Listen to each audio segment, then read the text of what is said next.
This week's episode of 86 Charles is brought to you by Amazon. Go to 86charles.com and click on the Amazon link before you do your shopping. In the year of our great reptilian overlord, 2016. For me, Cleveland sports was always defined by one image. Michael Jordan hitting a J over Craig Ehlo and ending their playoff run. That was how I defined Cleveland in all sports, and as a city and as a mentality, was a bigger star from a bigger, better city knocking them out. Well, Craig Ehlo can thank LeBron James, because now I'm going to think about Andre Iguodala getting swatted as LeBron and the Cavs went and win a championship.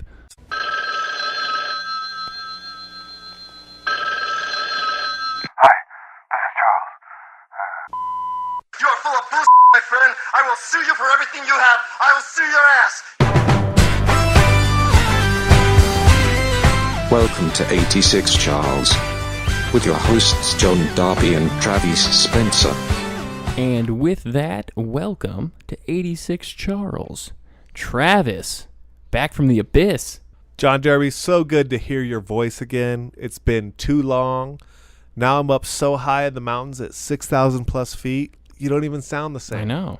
All the vibrations, all the reverberations, everything is different up here, man. I'm trying to project so I can hit to the back of the house there. Well, here's the problem with you, John Derby. Oh. Who are you? Where are you from? What are you talking about? In general? Craig Ehlo? Yeah, in general, Craig Ehlo. That's the only way you see Cleveland sports? As a kid, that was how I would have defined Cleveland sports.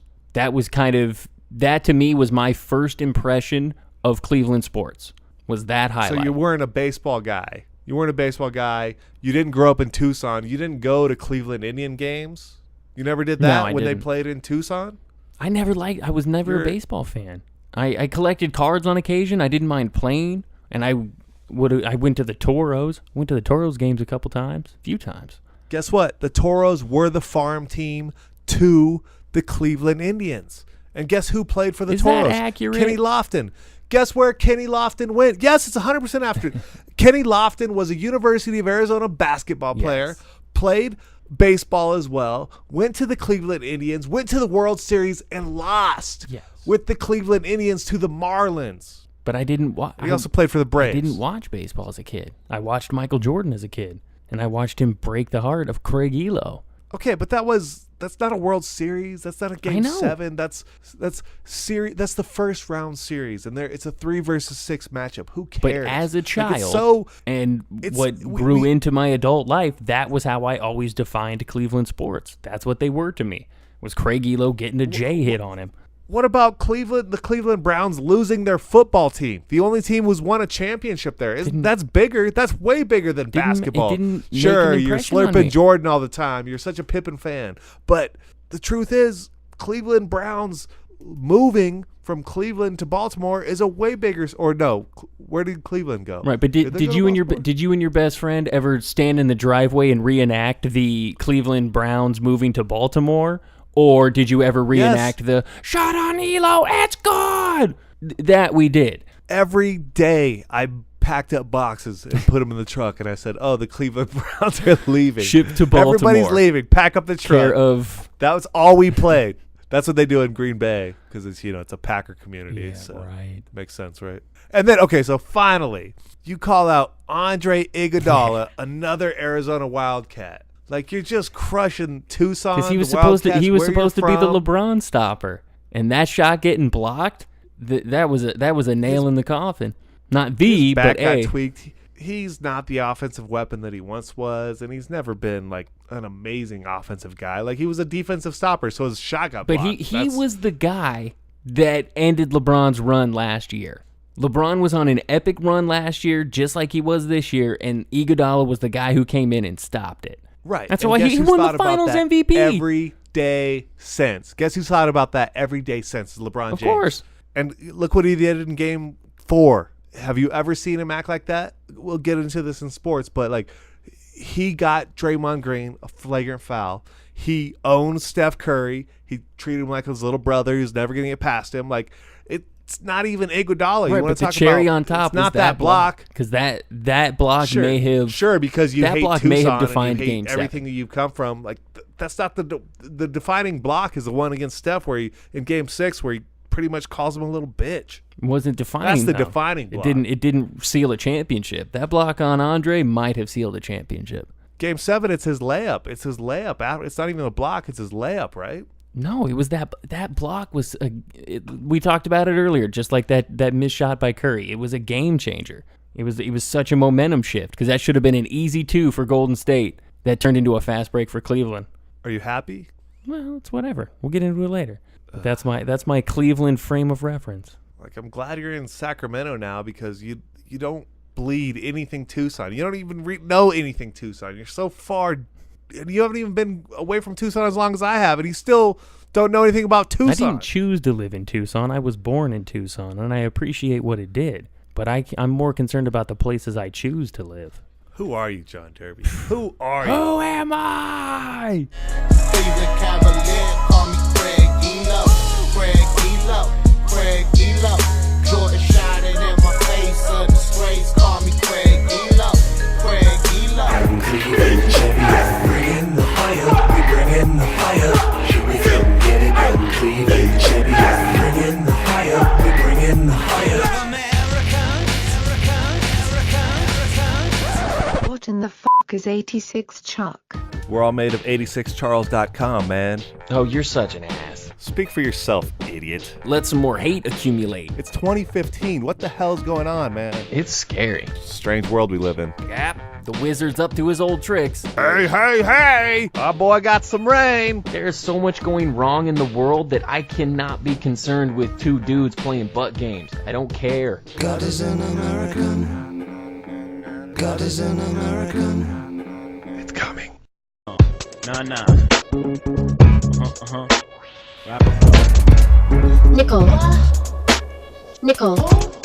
Nickel what? 5 topics currently trending. Travis. Yes, sir. I'm going to tell you about a hotel. I work at a hotel currently. Not like this, bro. What? So here's the headline. All the rooms in this futuristic, quote, drone hotel can fly away. A new futuristic hotel concept called Driftscape comes from Canada-based design firm Hawk, or Hoke, H-O-K, I'm not sure how you say it, is that each room would be a flying glass pod. The pods would be connected to a main stationary hub, but they could detach to allow guests to fly around in a given location. The Hawk team calls the Driftscape a drone hotel, and it is a concept that is one of 3 finalists for this year's Radical Innovation Award, which is a contest that searches for imaginative hotel designs. Yeah, there you go. Did you stay in a pod hotel? Eventually it's going to be an amazing concept, but I'm not going to be the first couple hundred people to stay in that hotel. It's just let it test out for a little while. Yeah, that doesn't make me... I would stay in a pod hotel. That doesn't make me nervous. Like right away? You think you're just going to go trusting? Yeah. You're like, oh, they've got the technology by the time down. they would let a human being inside of it, it'll have been tested so many times. It's going to be as safe as an airplane. You would hope so, but I'm going to give it some time. You let me know how that works, John Derby. You let me know. And you have to imagine there has to be some sort of, I don't know, parachute system or something, some sort of fail-safe. Right, obviously. Not to just let it drop out of the sky. If it's going to be cleared. Where is it again? It could go anywhere. Right, but it's just an idea for a hotel. Oh, it's just an idea. They so they name places like Norway, Argentina, and China. Okay, China. But it could China it would be unregulated. anywhere. Norway might be a little bit better. Argentina, I'm not really sure. Probably a little more regulated. But when it's in the U.S., so you could see the fjords in Norway, the glaciers in Argentina, or the Great Wall of China. Oh, so it's not saying either. Okay, gotcha. Yeah, it's just an idea for a hotel that could be built somewhere. I'm just saying the real logistics of it. We're not there yet. That's all I'm really saying. It's like No, of eventually it course would be not. awesome, and for it to be that's cleared. not the point was to come up with an idea for a hotel. Yeah, but that's like, you know. And if you look at the specs, there's definitely a place that they would have some sort of parachute or something that could come out of there. You're looking at a picture. telling. It looks dope, though, man. I mean, obviously, it's all mock-ups and stuff, but it looks super cool. All right, well, It looks like a big old spaceship, and then like parts of the spaceship break off. like I said, as your own. one pod. day that will be amazing. It'll be really cool. But that goes like, this is right in line with my bar car. You know, it's like, oh, great. So that'll be amazing when a car will pick me up and it has a bar inside of it. There will also be amazing when my hotel room will pick me up and just fly me back to wherever I was. So No, but it's not. That's the difference. It's your actual hotel room. yeah, but it's still a hypothetical. When we get there, we'll talk. Of course. But I'm not going to be the first couple thousand guests. I'm going to let them cry or crash in a fiery hell, and then we'll talk in a couple years. Okay, that's all I'm saying. Can you just enjoy the new idea I without love thinking about the fiery I death? love ideas like 7 seconds or less. I love ideas, but until it actually works, we don't really know. It'll work. It'll be fine. You're such a believer. Because if you can dream it, you can be You're a it. believer. Shut up. All right, let's move on. Moving on. John Derby, 6 out of 10 people will share this link without reading it, a new depressing study says. So whatever link you post, well, not whatever link, but Yeah, not on our show. yeah, clearly. On June 4th, the satirical news site The Science Post published a block of lorem ipsum text under a frightening headline, Study, 70% of Facebook users only read the headline of science stories before commenting. Nearly 46,000 people shared the post, some of them quite earnestly. Now, as if it needed further proof, the satirical headline's been validated once again. According to a new study by computer scientists at Columbia University and the French National Institute, 59% of links shared on social media have never actually been clicked. In other words, most people appear to retweet news without ever reading it. The study also finds that these sorts of blind peer-to-peer shares are really important in determining what news gets circulated and what just fades off into the public radar. Any surprise that people don't read links before they share them, John Derby? Not one bit. I'd be more surprised if they clicked on the link, read it, and understood it, then shared it. I'm a little surprised that it's at least not 50-50, that it's at least a click. So I would assume that like half the people click on it, and then whether or not they read it, maybe they read the first line. But once you even click, and then if you read a third of the story, you realize whatever the salacious or whatever the big headline is just bullshit. You don't share it. So I think people get into such a zone sometimes on social media that it's, you read a headline and it's, oh, okay, cool, share, bam, okay, oh, okay, I like that, yeah, share, boom. And you're not looking for articles, you're not looking for in-depth, you're reading headlines and clickbait and then just sending it along because you think, oh, that sounds cool, awesome. Oh, that's cool too, send it. It's not, yeah, I'm not one bit surprised that people aren't actually reading through things and then thoughtfully sharing. Right. Of course. We're not the public. Our attention spans are way too short to ever, at least now, to achieve that. Maybe one day. Maybe one day, after Donald Trump gets elected, everybody will read headlines. that all makes sense together, right? Yeah. It is weird. Like, I definitely do the thing where I say, oh, I didn't read that story, but I read the headline. But I think that's more like in person when somebody brings up something. I think anytime I've actually ever shared anything, I try to read the story.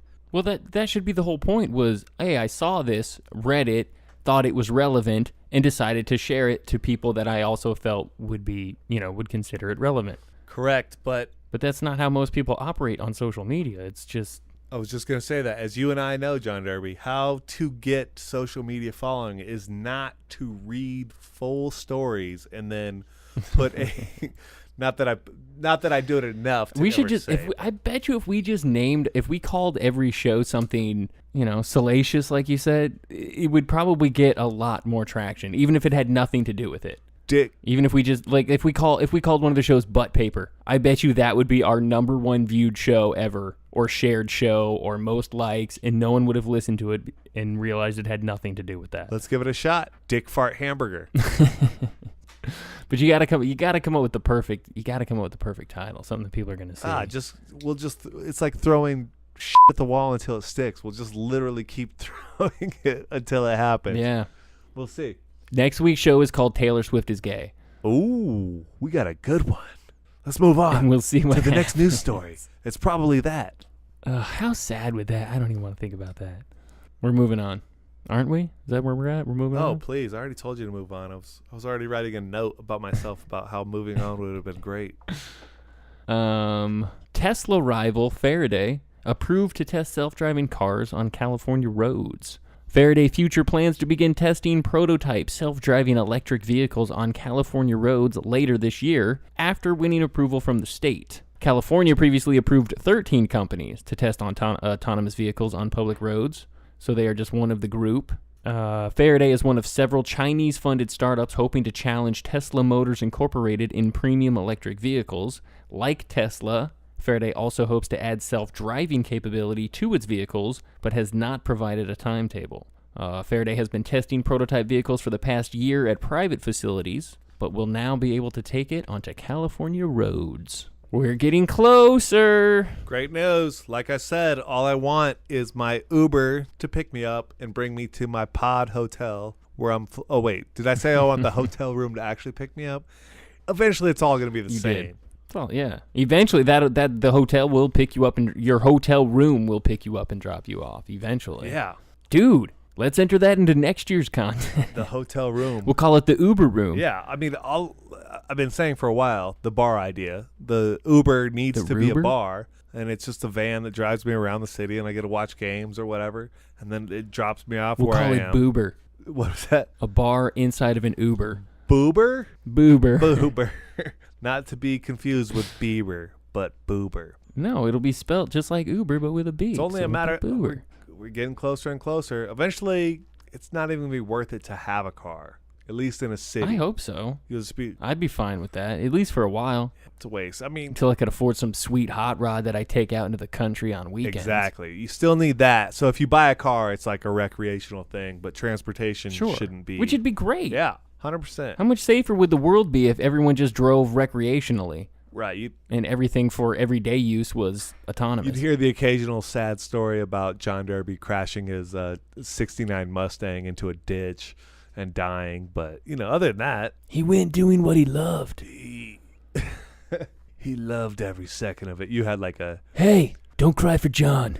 He died free. he crashed with he had a bandana wrapped around his head and he had a leather vest on. He did what he loved, and he was... When we got to his vehicle, Ace of Spades was still blaring from the stereo. It's not Ace of Spades. What's the song?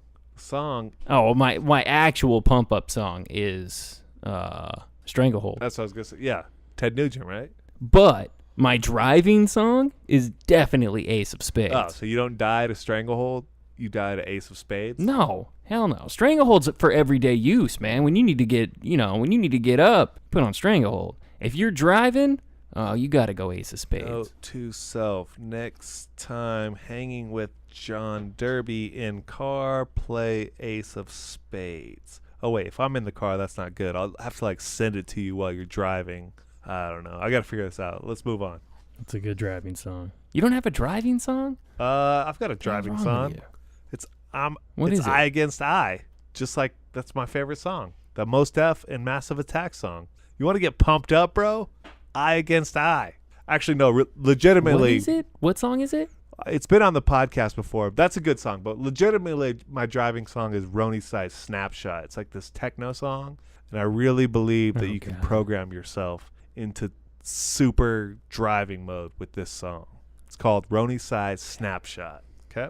Man, that just defined who we both are as individuals. I'm bringing Motorhead to the party, and you're bringing techno? It's a good song. I mean, I don't judge. Why you gotta judge? I'm going to prejudge. I mean, I'm sure it's They were fine, both but- artists who spent a lot of times working on their craft. I mean, you're just saying one guy was in a basement by himself on a computer, and the other guy was like four guys who were getting drunk together. Like, what's the difference? Or you mean the other guy's a rock and roll icon? Well, I mean, fucking icon, random, schmicon. We all have different definitions of that. Oh, you know what? Ooh, I will say I've got a close second for a driving song, though. It would be Turbo Lover, Judas Priest. That's a really good driving song, too, though. That's tough. You know what song I can't drive I'm going to to, stick with though? Ace of Spades, but man, Turbo Lover's really good. You know what songs? Well, there's a whole album I have a hard time driving to now, and that's the whole Beck Wedo album. because when I was leaving jail every day, it was still in my car. So I'd get out of jail, I'd light up a cigarette, and I'd listen to Beck Weddle. Can't do it anymore, man. Can't do it. That's funny. It's brutal. It's an anti-driving Yeah, song. totally. So I've got a couple driving songs, I got a couple anti-driving songs. I got it all, man. We got sidetracked, but that was a good one. I liked that. All right, let's move on. Send us your favorite driving songs. I guess I'm talking to Rick. Tell me what your favorite driving song is. Please. I want to hear from Deb. I want to hear from Jesse. I'm sure. Everybody. Well, yeah, I was gonna say everybody. That is everybody. But yeah, That's just the trifecta, bro. That's only the beginning. That's the inner topic. triangle. All right, let's move on. all right. Moving on. A Colorado woman managed to fight off a mountain lion that was attacking her 5-year-old son. During the harrowing rescue Friday evening, she reached the animal's mouth and wrestled her son's head from its jaws. The child was playing outside with his brother when his mother heard the sound of screaming. She rushed outside to find a mountain lion on top of her son. The woman charged the animal, yanked away one of its paws, and discovered her son's whole head was in its mouth. She was then able to physically remove her son from the mountain lion. She was able to pry the cat's jaws open. She's a hero, according to Michael Buglioni. Oh, my God. According to Michael Buglioni of the Denver Police Department. The child sustained injuries to his face, head, and neck and is now in fair condition, according to the police. He was transferred from Aspen to a hospital in Denver. His mother sustained minor injuries to her legs and hand. Holy cow, John Derby, this is the greatest animal story we've ever had on the show.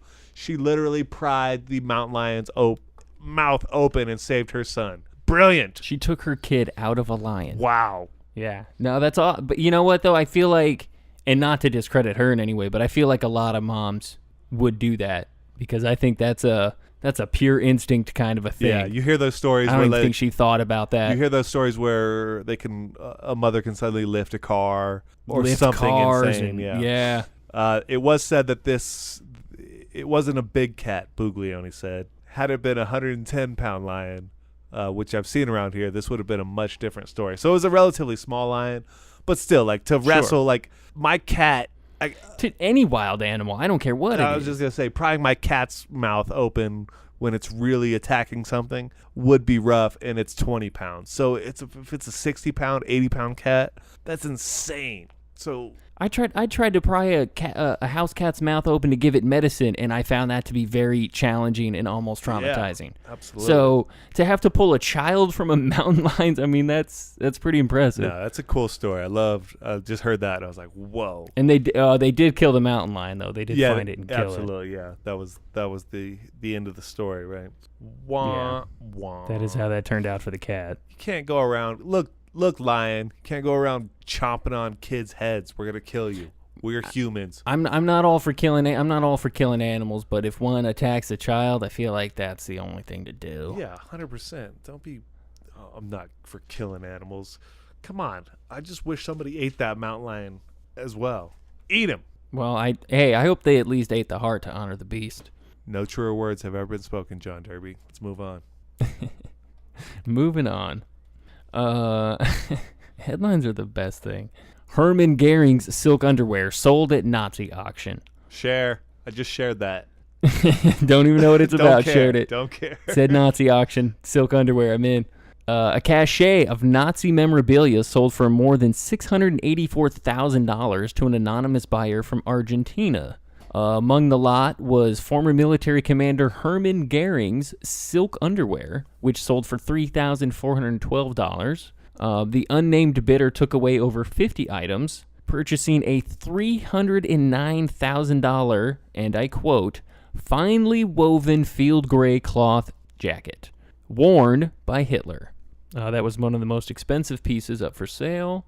The top bidder said he bought the items for a museum, but refused to say more. In my own editorial, wink, wink. It's his museum in his basement where he bows to Hitler. Did the same guy buy the silk underwear? What's that? Was it the same guy who bought the silk underwear? I believe so. Oh, yeah. He's totally a basement museum guy.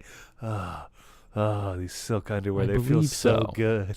Yeah, I mean, I'll give him the benefit of the doubt. It probably is for a museum, but if it is, why aren't you saying which one? Wouldn't you want that publicity?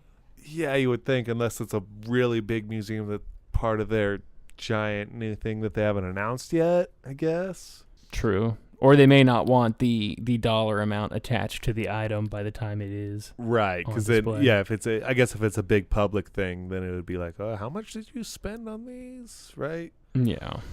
Either way, I'm still with you that it's his basement, and he's slipping on those silk panties, and he's putting on that jacket, and he paints a little mustache on his little lip with a Sharpie marker, and he walks around like he's a big man. Doing that little dance from Silence of the Lambs where he tucks his junk. What's the fat guy in little coat? Maybe, who knows? What's the saying? The skin gets the lotion. How's the saying go? I know you'll know it. Puts the lotion on its skin, or else it gets the hose again. That's it, John Derby. I think we're done with news. Duh. All right. The Cavs were just 3 seconds away from eliminating the upstart Bulls and advancing to the next round. But those 3 seconds would have an impact for years to come. It would be a defining moment, not only for Jordan, but for the Chicago and Cleveland franchises. And it all came down to one shot. The inbounds pass comes into Jordan. Here's Michael at the foul line. A shot on Ehlo. Good! The Bulls win it! They win it! LeBron James, yeah. LeBron James, yeah. LeBron James, yeah. LeBron James. Jesse's favorite part of the show. I recorded what you're about to hear 2 weeks ago, and I totally stand by it, even though I was super wrong. From last week. Hello, folks. You guys are going to have to bear with me on this one, because LeBron James is just the worst. And I feel like every year when his team begins to struggle in the playoffs, we have a conversation about how he needs more help from his teammates, how he's having to do everything. But these are the teammates he wanted. Like, literally everyone on this team has been handpicked at one point or another by him. And if he thinks the wrong combination of these correct people are on the floor, we can look at the coach, who he also handpicked. And if you reject both of those ideas, you can blame LeBron for insisting on signing one-year contracts to hold his franchise hostage to making panic win-now moves instead of building a foundation of something and letting chemistry develop.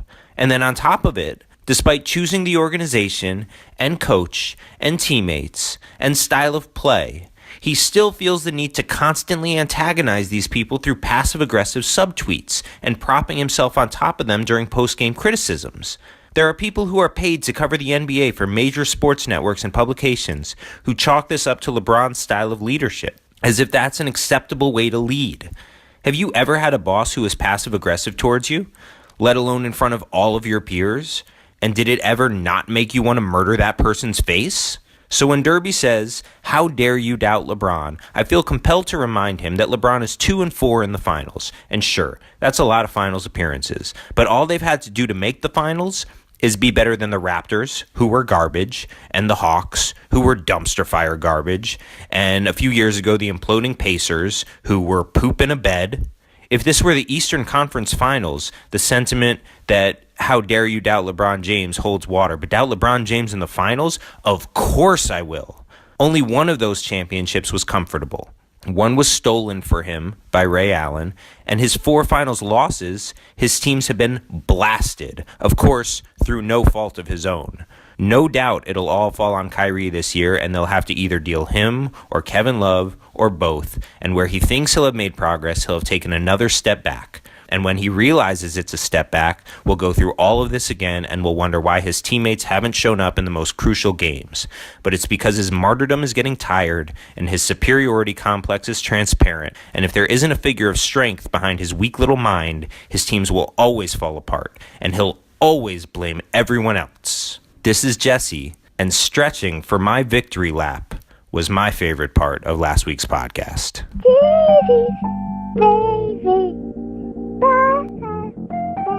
Iguodala to Curry, back to Iguodala, up for the layup. Oh, blocked by James.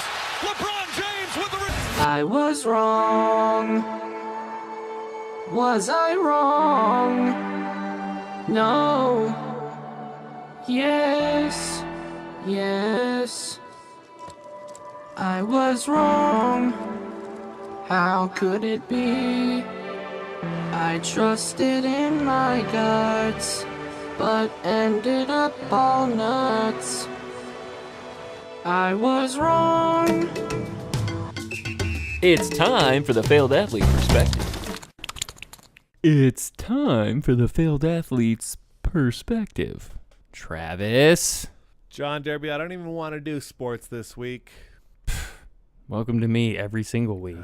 The Warriors had such an amazing year, and they went up 3-1. It all looked like everything, the prophecy was going to be foretold as the greatest NBA team of all time.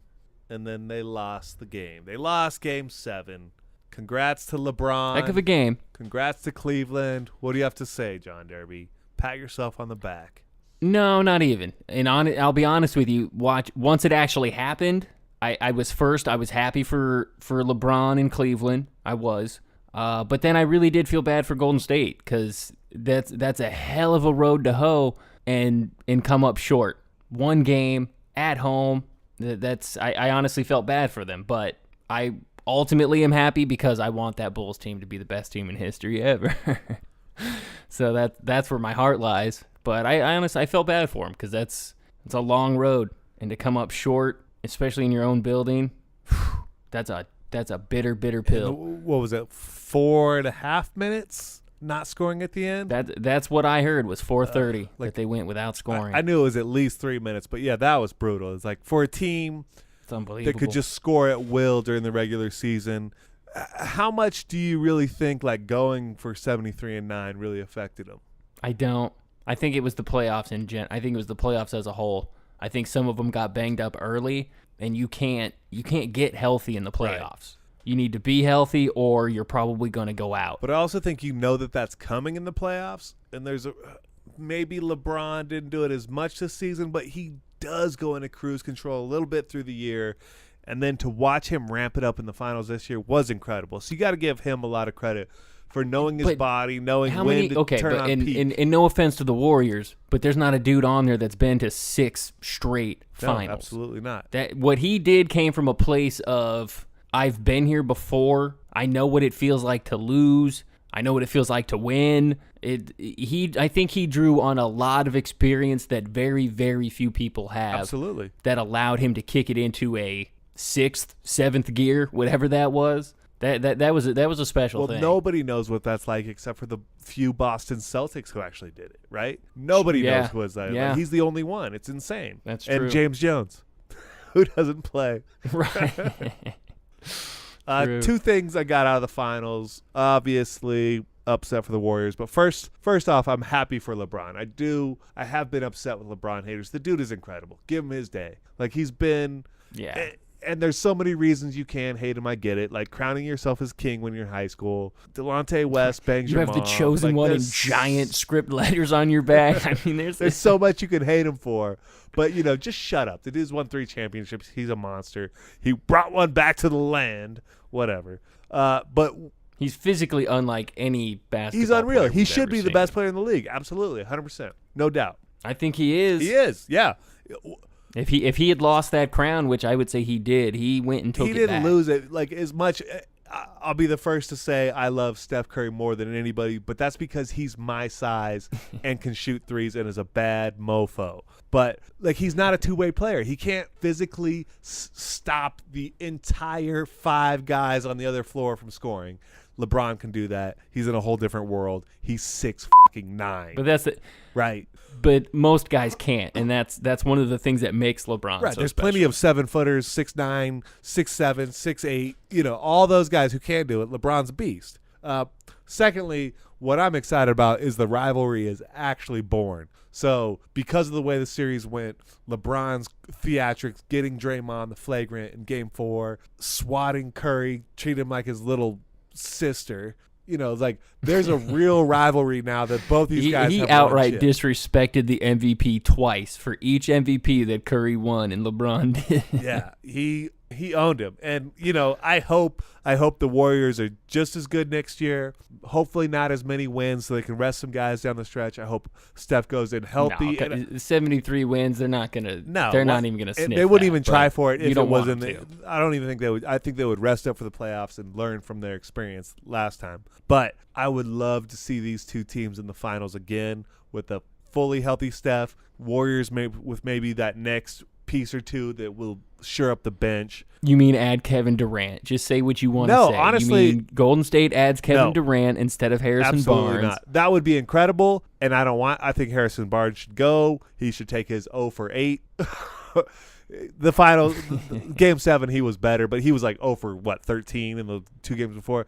Yeah, he was a nightmare in Game 6. I want the Lakers to pay him $80 million so bad. Like, good for you, Harry. Go get that money. But I don't even know who the Warriors could bring in. But even like Bogut being healthy would have helped. 2 points, 3 points in that game, and then that makes it what, a 2-point game? Like 5 points, then it's a tie. I think the defensive presence more than anything is what they missed. No rim protection. You got Anderson Varejao running around like a funny little fuzzy bunny out there. He's so cute.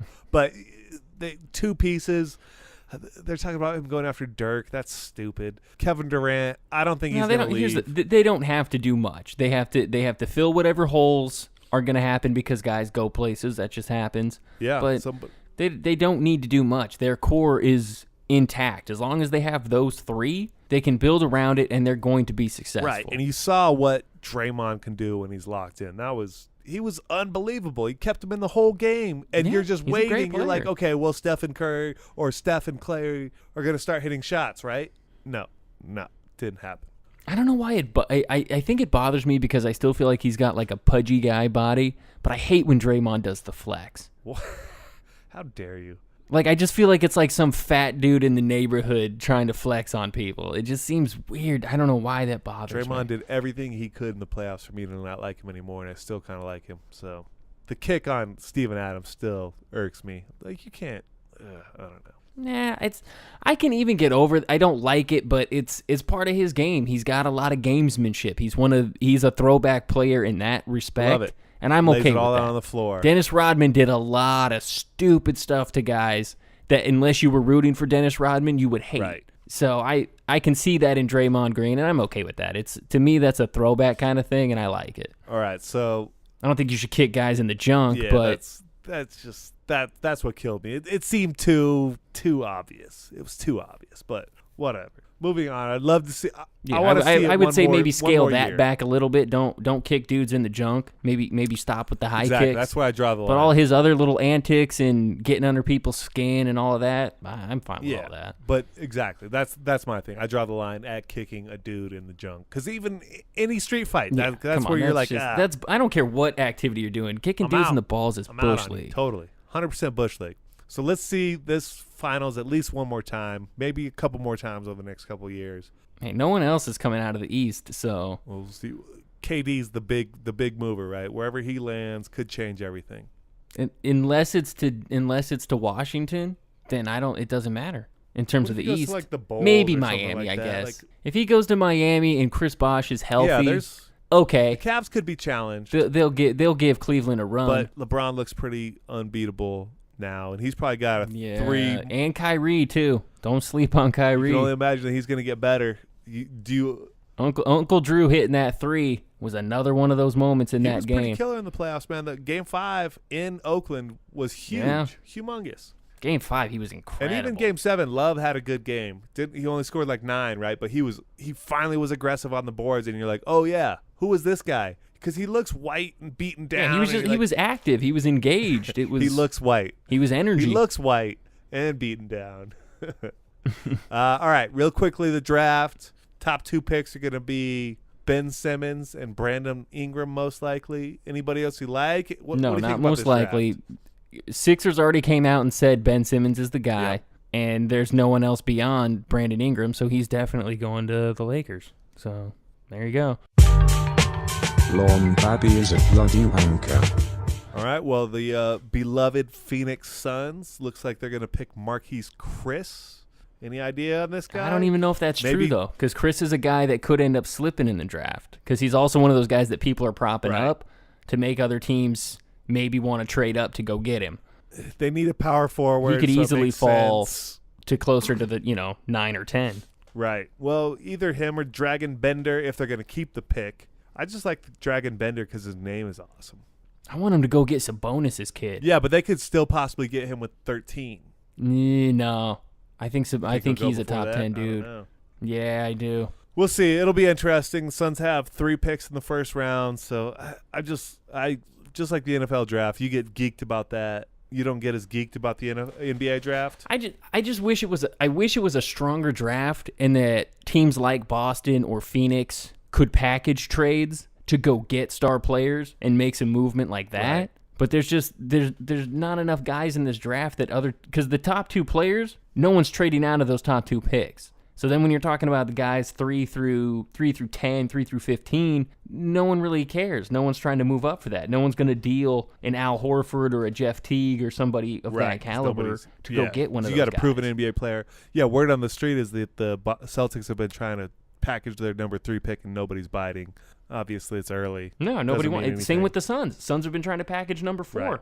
The Suns aren't as ready for a veteran player to come in and change everything like Boston is, though. So I don't know how seriously they're looking. They've got a young team. They need somebody. They need some sort of a stat. I wish I had a name of somebody to throw out there. But actually, with Booker, I think they more likely need a guy who is like on his timetable that's going to really develop in 3 years and become a great player where you can have a 1-2 punch. That's how you win championships, have 1, 2, 3 guys, right? Yeah. So they need to pair somebody with Booker. Well, I mean, no, honestly, in this league, you have to have at least one superstar, and typically you need 2. Yeah, but Booker could be incredible, Superstars. And you need to at least pick and think of a guy to develop with Booker and then put the right pieces around him, right? But is Booker ever going to be a superstar player that you could pair another guy with, and then you've got 2 star players? Do you think that Booker's ever going to be Booker's high end could be Klay Thompson. That's pretty incredible. If you got a Klay on your team, you really think so? Because I consider Klay, if not a superstar, right on that. He could cusp. be your number 2 on a championship team, right? Who's that? Klay or Booker? Klay. Oh, Booker, for sure. That's the hope. Klay could be a number 2 on any team that's a championship caliber. You put him with any other superstar or borderline superstar, yeah, that's enough. I think with Booker, that's the hope. He's 6'6". He can be big enough that he could defend. I don't know if he's going to be. Of course, but do you think? Because I just don't see give it. Him some time. I don't think you watched enough games, and you're too much of a hater. And I'm not a hater. I'm. It's not that I'm rooting against it. I would love that. If they had a 19, 20-year-old borderline superstar, that'd be amazing. I just don't see exactly it. What he is. You're not seeing it. All right, that's enough basketball.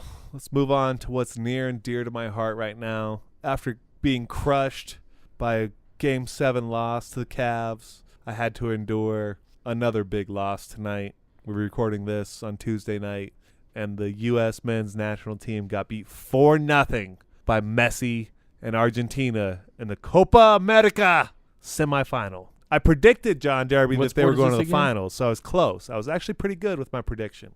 What was the question? What sport is this again? Oh, how dare you. This is the beautiful sport of football, senor.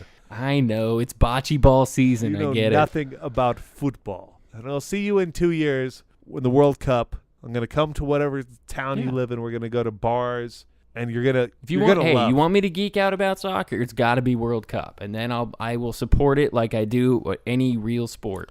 The World Cup is the best. Copa America is nice because it was a big tournament, and we got to play in a really big game. And it's a big tournament. We aren't the worst ones in it anymore. And I have a clear rooting interest. And sometimes they play games at like weird hours, which I always love. That's what's going to be fun in Russia in 2 years. It's going to be like, I think it's going to be like 3, 6, or something like that. It's going to be like 1, 3, and 6 into the game. So literally like bars are going to be almost closed when we start. So you get like 1 hour of the first game and then 3 a.m. and 6 a.m. It's going to be bizarre. No, but I know bars even out here that open up at 6 a.m. Whoa. So there's really a small gap that it's just that you could get drunk during the first game. You can't drink for the second, but then you're back to drinking for the third at 6. Well, we got to find a place to drink for that second game.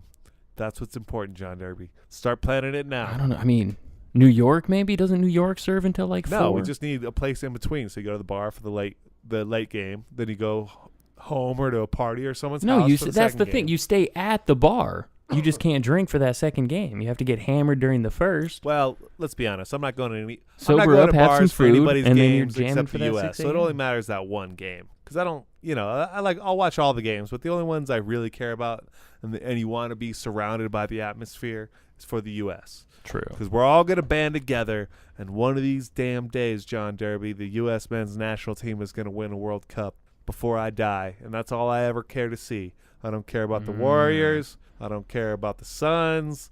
I don't care about the Cardinals. They could all burn in hell. If the U.S. men's national team wins a World Cup, I'll die a happy man. Nah, it's not going to happen, dude. All right. Keep on hating, John. It's a nice thought, though. Keep on hating, bro. Talk to you soon. I'm not hating. I'm just being honest. It's just not going to happen. I'm not rooting against Just keep on hating. I'm just being realistic. LeBron James will come in the form of a soccer player in my lifetime. You'll see. We'll all see. I mean, if LeBron went and played for that team, then maybe. سادة! أوه! شنو هذا؟ لا لا لا لا يا ميسي لا لا لا لا لا يا ميسي لا هدف الموسم هدف الموسم شيء كبير يا عمري براد جوزمان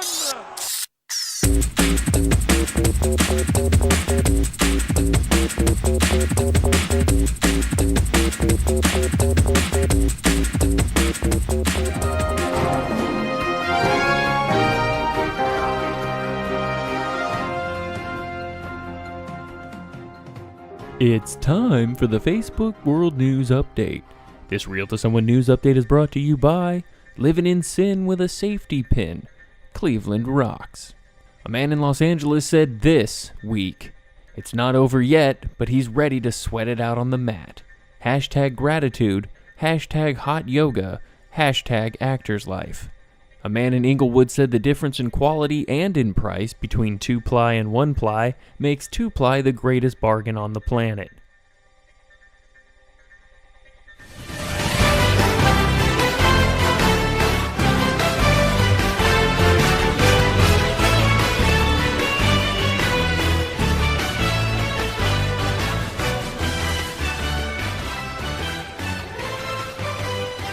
Can someone explain to me why the NBA regular season and the playoffs appear to be completely different games? I checked the official rules, and they're all the same in both the regular season and in the playoffs. I honestly do not get it. What is the reason? Are there too many games? Is there too much money involved? I don't think a good majority of the players even care all that much anymore. I'm starting to think this whole thing is just a sham for money making, as if it is not just about the love of the game. Maybe it's bigger than just the players, the refs, Nike, Gatorade.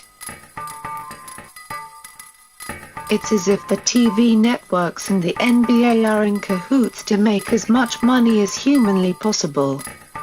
But that would make me a crazy person like Aisha Curry. I'll choose to believe the writers at the TV networks. They have credentials after all. Conspiracies don't exist. Money wouldn't sway anybody.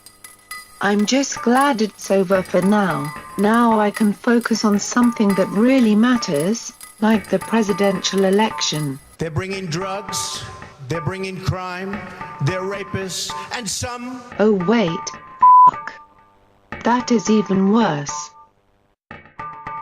When does the football season start? I guess baseball will have to do anything but politics. Congratulations, Cleveland.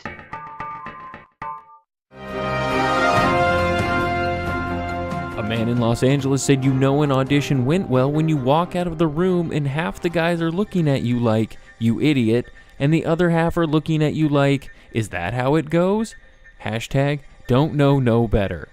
A man in California said, pro tip, connect with a wide audience by saying what everyone is already thinking and then act like you're the only person who thought of it. A woman in Massachusetts said killing these hills out here got her belly looking like a white girl's ass. This Real to Someone news update is brought to you by Living in Sin with a Safety Pin. Cleveland rocks. Dad's got notebooks. We don't know what's in her notebooks. She's gonna show us all her notebooks. Little yellow pad. 9/23/2001. White Xerox, trademark, paper in a file of notes. I have friends who date married men. It's wrong. It's wrong for so many reasons. I try to be a good friend and just listen, not judge. But it's really hard. Boy, are they idiots. What are they thinking? He'll never leave her, and if he does, it probably won't be for you. And if it is for you, could you ever trust him? Ever? And me, with my head held high, self-righteousness shining, I say, I would never do that. Never be idiot enough to date a married man. And then I realize, it doesn't take a married man to make you an idiot. Any man will do. Submitted without comment, June 2016. Tweet me if you want details. Have a nice week.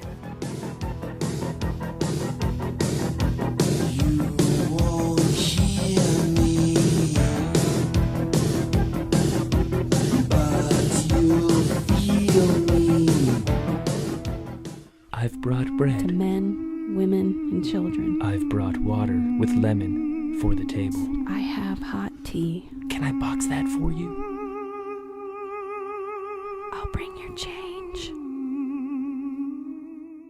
Okay, I was 23, working. I was working for Northrop, junior programmer, and this is back in the days when people were still smoking in the office at your desk, and it was just beginning to, back in this would have been 1986. You could still smoke at your desk.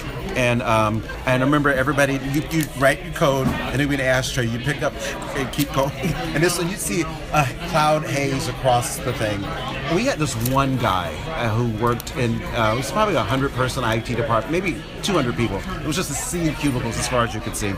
And I'm going to use his name because I called him Willie the Whiner. He whined about everything.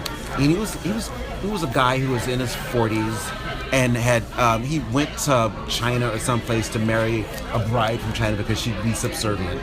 And he was a white guy, but he wanted an Asian woman, so she would be kind of subservient. And he was that sort of kind of person that I just did not click with at all. And he wasn't a good programmer, and he just complained about everything. And he was complaining about people smoking at work. And I didn't smoke at the time. Or actually, I stopped smoking, and he just kept complaining about smoking. So what I did is I got a paper clip, and opened it up. And I took a cigarette and got it going. And I put the cigarette right on his desk and let it burn. I went and snuck out, and nobody saw me do it. Two of us were doing this, but I'm the one who actually executed the caper. And when he found it, he just exploded and came completely unglued. I wanted to know who did it. He never found out who did it. Wait, was he sitting there before you noticed, or you just came back? He took a break and he went out, and I had been planning this with another friend of mine, and I got the cigarette going and put it on his desk, and it was sort of turned up like this, stuck on the paper clip, and so the smoke was just coming out. And it wasn't unusual because everybody smoked in the area. It was just right at next to his computer, his terminal. So he comes back and you're like, oh, I wasn't nowhere near it when he came back. I was out of the building. So I walked in and I was like, oh my God, who did that to me? And he was stomping around and complaining and just, yeah. I think that was the worst I'd ever been. But I was 22 at the time. And that was Jonathan. Obviously one of Deb's friends, because Travis and I don't have any. I live but on a mountain always by appreciate myself. a good hijinks story. Yeah, great story, Jonathan. I love tricks in the workplace. That's it's the best. Speaking of that, John, what's the best trick you've ever played on someone in the workplace? Well, one I've already said mine. Mine was when I mayonnaised my owner's car. That's still my favorite. Yeah, that's right. But I don't think I've ever said a friend of mine, Rob, who we've discussed on the show before. He's in Yellowstone right now. He worked at a place, and their thing was pouring sugar packets into each other's pockets. Yeah, that's good. And it got worse. Somebody had done that. Somebody poured a sugar packet into some guy's pocket, right? Like I'm assuming it was his back pocket. Had a wallet in there, and then he dumped a bunch of hot water in there. Ooh. So basically made simple syrup in this dude's back pocket with his wallet in there. Oh, man. And so that was I think that was actually when it hit its peak and they stopped doing it because that guy got super hot about that, which I would too. That's pretty awful. Yeah, did it like melt his cards or it was just a mess? Not even so much melted. It's just everything you have is covered in water and sugar. Yeah, and he didn't, and gross. it wasn't the sort of thing where it was a bunch of water. So he didn't notice right away. And by the time he had noticed, it was kind of dried and just basically turned into melted candy all over everything in his wallet. That's pretty awful. That's pretty bad. We used to drop the creamers in each other's apron pockets and then smash it. That was a pretty good one. My girlfriend did a great one on a server one time at did I talk about this? At the Macaroni Grill, you pour oil into the dish and then you pepper it on top. I mean, I know that. I don't know if we've talked about this specific story, though. Go for it. So she put like clear plastic wrap over the top so you couldn't see it. Of the plate? Over the olive oil. Got you. She's just watching as this poor guy, and she was relentless. She picked on this poor kid so much. He was a great soccer player. Shout out to Christian. But yeah, she just sat there and watched with her other asshole friends. Shout out to Lucas and Kevin, bunch of dicks. And they just laughed as this poor guy was just like, I can't figure out why there's no olive oil coming out. And, it's like he just greeted a table. Just struggling at the table. Wrote his name perfectly upside down in crayon. And then just like the olive oil is not coming out, he's just like freaking out, like hitting panic mode. So that one's pretty good. I'll give her some credit for that. Yeah, that is pretty good. That's solid. And I think we talked about when you brought up your mayonnaise story, the mayonnaise on the phone. When Mayonnaise calls, you put a little mayonnaise on the ear of the phone, and then you call somebody. I don't actually know if we did talk about it. I thought I brought that one like up. That one's classic. That one pissed me off. I was like, I went after that was this dude Chris Lang, this old trickster who would run around the Macaroni Grill, and he did that to me, and I chased him down with a pepper mill. It was like one of those 2-foot pepper mills, and I cracked him over the knee and knocked him down. Oh, damn. I just went physical. I got pissed. It was a long time coming, though. He was just that kind of guy that eventually it was going to come. No, hey, and especially when you're younger, like when you're doing high school jobs or just after high school jobs, there's a lot of hijinks. Oh, totally. A lot of tomfoolery. Yeah, I mean, but a restaurant job, especially, or any early job like that, like it's mindlessly boring sometimes. So you got to figure out something to entertain yourself. I know, I get it. The cigarette, I couldn't imagine working in a place where people were smoking though. It's pretty disgusting. My first round, I'll say, at the Olive Garden, there was still a smoking section. Yeah, I guess you're right. I don't think I'd think about like my employees sitting next to me smoking, but yeah, I've worked in bars with smoking. It is disgusting. It seems so weird now, but right. Yeah, it was the Browns. It was literally called the Brown section. They changed it eventually to like wine names, but it used to be colors, and it was always the smoking section was brown. Yeah, everybody in that section has brown teeth, brown skin, brown complexion. Because of constant cigarette smoke in their face. Or more of a gray, maybe. A gray would have been nice. Big shout out to Jonathan. Thank you so much for the story. Jonathan, great story. Thank you. Thank you, Deb, of course. Thank you, Jesse. Always Deb's the hardest working one on this show. Yeah, somebody's got to do some work around here, you know? We're going to thank Jesse. Jesse, unfortunate pick, Jesse. I was right there with you. Yeah, he was horribly wrong. Oof. I don't want to give you any credit, but you at least no. I'm not taking any credit. I didn't say Cavs in 7 or anything. I just picked the Cavs because I would have picked anyone going against the Warriors. Right, because you're so full of hatred in your heart. Hatred? No, I just needed there to be balance restored to the game that I love. What, the and that's what 6'9" guy dominating? Yes, that's balance. Yes. Ugh, ridiculous. Yes. All of a sudden, those little three-pointers aren't so cute. When LeBron's cramming it down your throat. I don't even want to think about it. On to football season now that my summer of soccer's over. That's the other bummer. Now What's there's that? just finals hangover where it's, oh, cool, I don't get to care about anything until August. Right, you have the draft, but that's like this week, which it's almost too fast, you know? Yeah. Shout out to all the people clicking through 86charles.com and the Amazon link. We've got some new purchases. We've got a Stanley Kubrick and me, 30 years at his side. We got a reader in the bunch. That's hard to believe. How about a neat suede shooting glove? So we've got an archer in the group. How do you like that? I do like that. Tron large backpack. I have a feeling you might have a nephew with a Tron backpack now. Tron seems kind of weird, but it's possible. That would have to be Rick, though. We've also got a lot of vacuum parts here. Some Eureka filters, bagless upright parts. Wow. An Electrolux sanitaire belt. Whoa. So By please. By a lot of these, it sounds like adults actually listen to this. That seems weird. I don't know what's going on. I mean, I would expect them to all be Tron large backpacks. Well, and what was it before? Ball gags? I think we had before. Oh yeah. That seems way more like our fan base. I would hope that more people are buying ball gags, and maybe they're just not showing up yet. Vacuum parts and archery gloves seem I like it. A little more refined than I would expect. I've done archery, but never with a glove. I want to try it. I don't think Hicksville counts as archery, dude. It's a double or double bent bow, whatever you call it, something like that. Exactly. It has a name. John Derby, where can the people find us? Well, I mean, I always start at 86charles.com. Of course, 86charles.com is the start to find us everywhere, and we're on Amazon. We're on Amazon. Yeah, we're on Instagram. We're on Twitter. We're on Facebook. Instagram and Twitter, it's at Company Blaster. Hit us up. Send us a story. Tell us what you think. We want your driving song. Oh, not that anyone interacts with us, but if you do, tell us what your favorite driving song is. Driving songs. I mean, everybody's going to agree with me that Roni Side's Snapshot is the best driving song of all time. If you really want to get dialed I'm like, good in, luck beating Ace of Spades or Turbo Lover. Snapshot, bro. Get it right. All right, John, it's that time. It's time to 86 something. Ooh.